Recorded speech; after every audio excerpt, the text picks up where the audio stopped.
Every single week, I am tagged in posts by you guys from other well-known experts talking about how calories are the only thing that matter when we're talking about fat gain. And every time I'm tagged in these posts, I cringe. Just as I'm sure you do, because you and I know that it's not just about calories, you idiots. It's also about hormones, about your lifestyle, stress, sleep. All of these things matter. But I was tagged in a post this week talking about insulin resistance and how that doesn't impact weight gain. Now, the person posting that was just a personal trainer. Most personal trainers' IQs match that of my son. He's 3. He can't count past 2.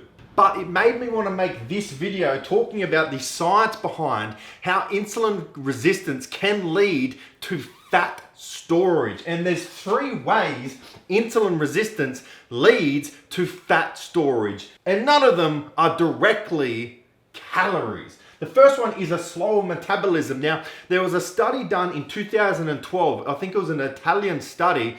They took 3 groups. One group had PCOS. The second group had PCOS and insulin resistance, and then the third group didn't have PCOS or insulin resistance. And what they found is the group that had PCOS had a slower metabolism, and the group that had PCOS and insulin resistance had a far slower metabolism. That means overeating becomes far easier. Overeating leads to fat gain. So PCOS, and specifically PCOS and insulin resistance, will cause your BMR, which is one aspect of your metabolism, to be lower. That means overeating becomes far easier. It means that you might be eating the exact same diet as your best friend and you're both trying to lose weight. She will be losing weight and you won't be losing weight at all. You will be frustrated and pulling your hair out and thinking, why is she losing weight and I am not? It's because of that. The second way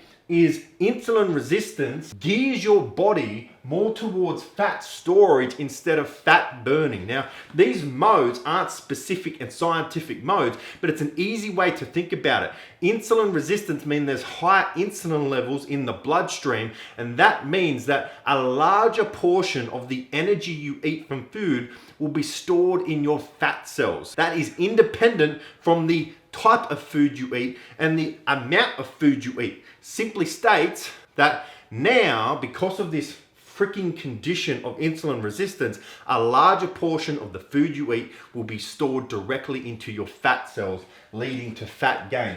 And the third one is now, because of insulin resistance, because of these cells aren't getting the nutrients and vitamins they need, they are virtually starving. So the cells of your body send signals up to your brain, because we're starving down here, you must not be feeding us. So increase your hunger and cravings. So now you're hungrier, and also because we're starving, we don't want to expend our energy, so decrease your energy levels. So that combination of decreased energy levels and increased hunger will lead to fat gain. So this perfect storm of a slower metabolism, your body being more geared towards fat storage, and increased hunger and decreased energy is the reason why so many women with PCOS and insulin resistance have trouble maintaining their weight and losing their weight. And this is why I always talk about the difference between PCOS weight loss and normal weight loss. Is normal weight loss, you can get away with just focusing on calories for the most part.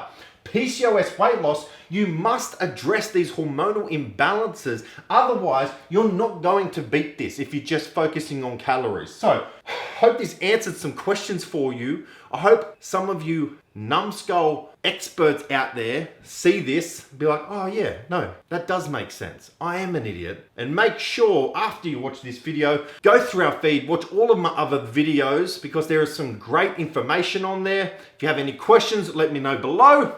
I'll catch you next time.